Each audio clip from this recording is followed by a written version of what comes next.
Assalamualaikum warahmatullahi wabarakatuh. Perkenalkan, nama saya Vita Najla Kanusa. Saya dari Prodi Ekonomi Syariah kelas D. NIM saya 2210116168. Di sini saya akan mempresentasikan 10 Principle of Economic dan Thinking Like Economic. Oke, saya mulai ya. Pertama-tama, saya ingin menjelaskan tentang daftar isinya. Daftar isinya terdiri dari 10 prinsip ekonomi atau 10 principle of economics. Yang kedua ada berpikir sebagai seorang ekonomi atau disebut juga sebagai thinking like an economist. Oke, sebelum saya masuk ke 10 prinsip ekonomi, saya ingin menjelaskan dulu terlebih dahulu apa sih ekonomi. Saya akan memberitahu pengertian ekonomi. Ekonomi adalah aktivitas manusia yang berhubungan dengan produksi, distribusi, dan konsumsi barang dan jasa. Ekonomi secara umum adalah aturan rumah tangga. Ekonomi juga dikatakan sebagai sebuah ilmu yang menerangkan cara-cara menghasilkan, mengedarkan, membagi, serta memakai barang dan jasa dalam masyarakat, sehingga kebutuhan materi masyarakat dapat terpenuhi dengan baik. Oke, selanjutnya saya akan masuk ke 10 prinsip ekonomi. Yang pertama, bagaimana manusia membuat atau mengambil keputusan itu terdiri dari trade-off, the cost of something. Yang ketiga ada rational people think at margin. Dan yang terakhir ada manusia menanggapi insentif. Saya masuk menjelaskan trade-off. Apa sih trade-off? Jadi buat teman-teman yang belum tahu tentang trade-off adalah di mana masyarakat harus menghadapi pilihan. Jadi kita harus menghadapi dari sebuah pilihan. Pilihannya yaitu ketika kita memilih sebuah keinginan, maka kita harus mengorbankan hal yang lain.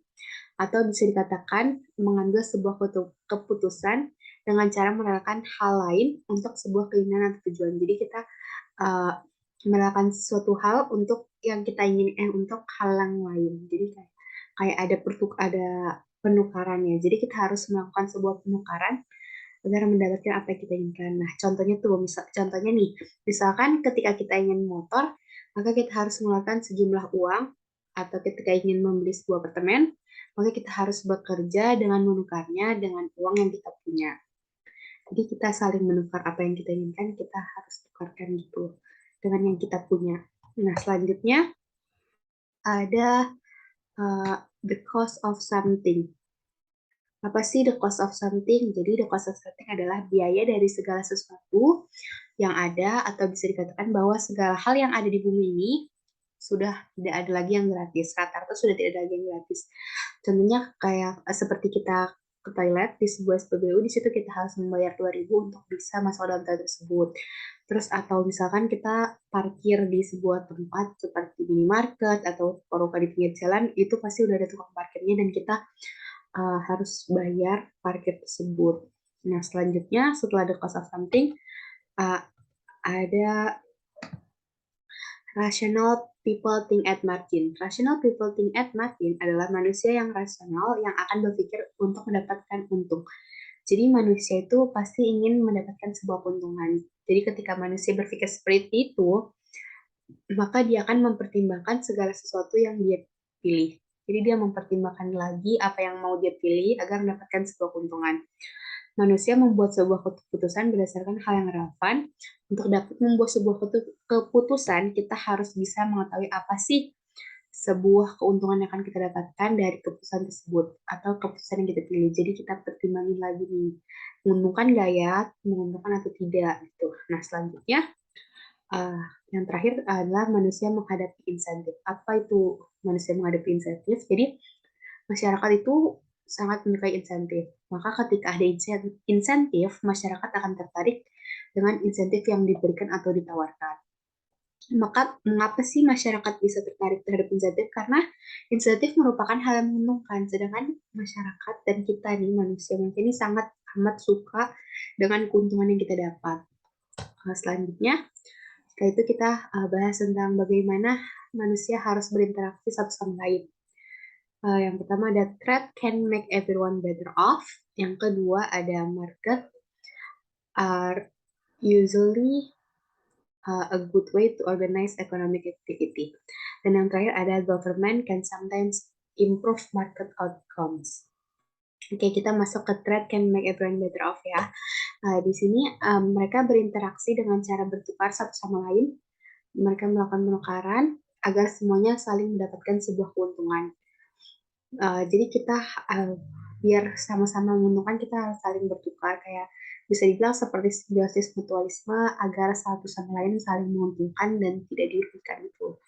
Nah, contohnya nih, contoh dari trade can make everyone better off itu, misal seorang nelayan membutuhkan jaring-jaring dan alat memancing dan alat-alat kebutuhan yang lainnya buat memancing dan menangkap ikan. Nah, tapi kan mereka tidak memungkinkan untuk seorang lain itu harus membuat dulu alat pancingnya, jaring-jaringnya. Itu apa namanya tidak efektif karena membutuhkan waktu yang banyak. Jadi tidak efektif dan efisien sehingga maka dari itu nelayan tersebut harus melakukan trade-off dengan produsen jaring-jaring atau produsen alat mancing. Jadi dia bisa melakukannya secara efisien dan efektif. Jadi dia nggak buang-buang waktu untuk membuatnya dulu gitu.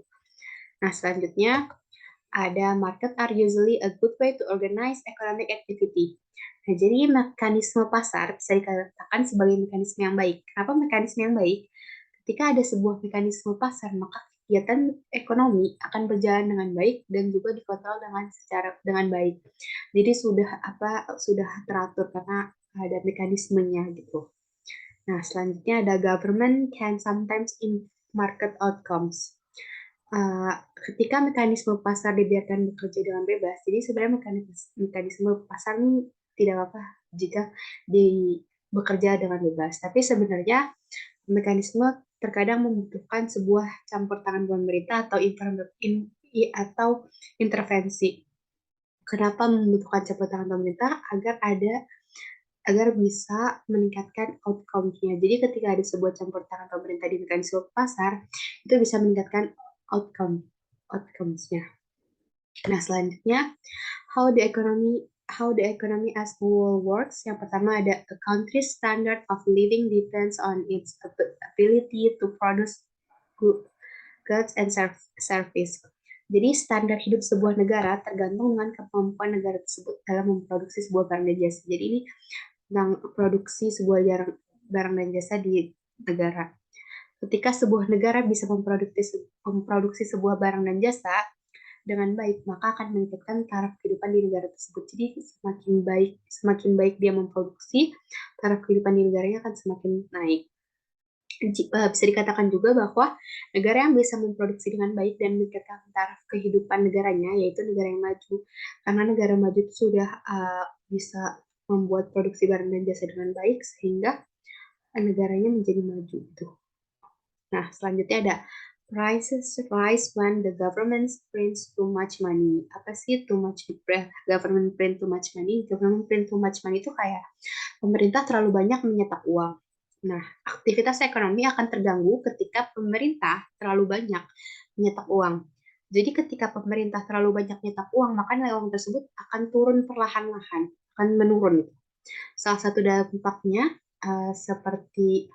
salah satu dampak dari menyetak uang berlebih itu inflasi, maka pemerintah harus sangat amat berhati-hati ketika melakukan peredaran uang.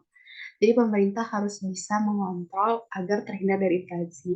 Kayak contohnya karena di negara Zimbabwe karena pemerintahnya terlalu banyak mencetak uang, makanya inflasi sangat tinggi. Jadi nilai uang di Zimbabwe itu harga mata uang itu kayak sudah tidak terlalu berharga karena terlalu banyak peredaran uang gitu. Jadi maka inflasinya tinggi banget. Nah, selanjutnya kita ke materi selanjutnya yaitu thinking like an economist.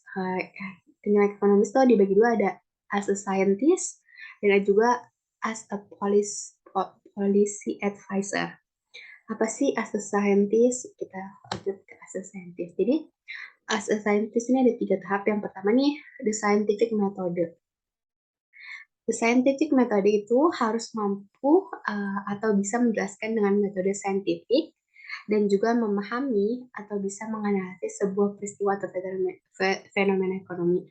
Jadi dia mampu menganalisis dan menjelaskan uh, fenomena ekonomi dengan cara lewat scientific metode gitu.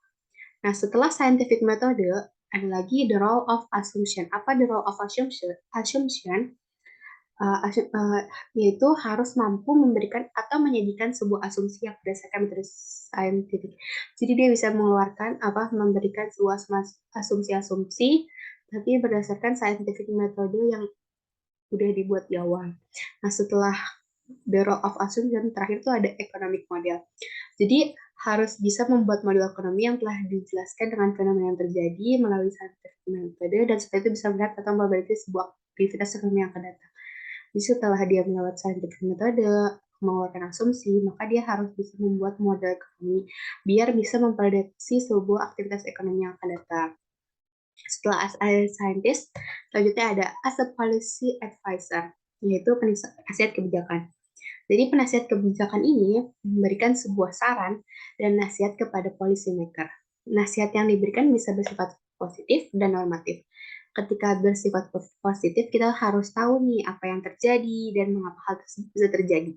Sedangkan secara normatif, kita harus mengetahui bagaimana seharusnya permasalahan ekonomi tersebut diselesaikan atau dibuat peraturannya. Jadi kita harus tahu nih mengapa bagaimana seharusnya permasalahan tersebut diselesaikan. Kita harus mengetahui. Nah, ketika telah mengetahui itu, kita bisa memberikan sebuah nasihat atau saran kepada para pemangku kebijakan atau policy maker. Jadi kita bisa memberikan advice kepada policy maker, tapi sebenarnya policy advisor juga udah tahu nih apa yang harus dilakukan gitu loh. Jadi nggak main memberikan kebijakan, nggak main memberikan advice gitu loh. Nah, selanjutnya penasihat kebijakan terkadang diabaikan, tetapi hal tersebut bisa dianggap sebagai hal yang wajar karena para pemangku kebijakan atau policy maker juga mempunyai pendapat yang berbeda dan dia juga punya ekonom sendiri, ahli ekonom sendiri. Sehingga kita tidak bisa memaksakannya untuk setuju dengan pendapat kita karena perbedaan tersebut bisa terjadi karena metode yang di awal yaitu metode saintifik yang berbeda dan juga bisa karena asumsinya juga berbeda dan dan model ekonominya juga mungkin berbeda. Jadi adanya ketidaksamaan itu sebuah hal yang wajar dalam uh, ekonomi. Nah, selanjutnya itu aja. Selanjutnya selesai. Itu saja yang bisa saya sampaikan. Kurang lebihnya mohon maaf. Terima kasih atas perhatiannya. Wassalamualaikum warahmatullahi wabarakatuh.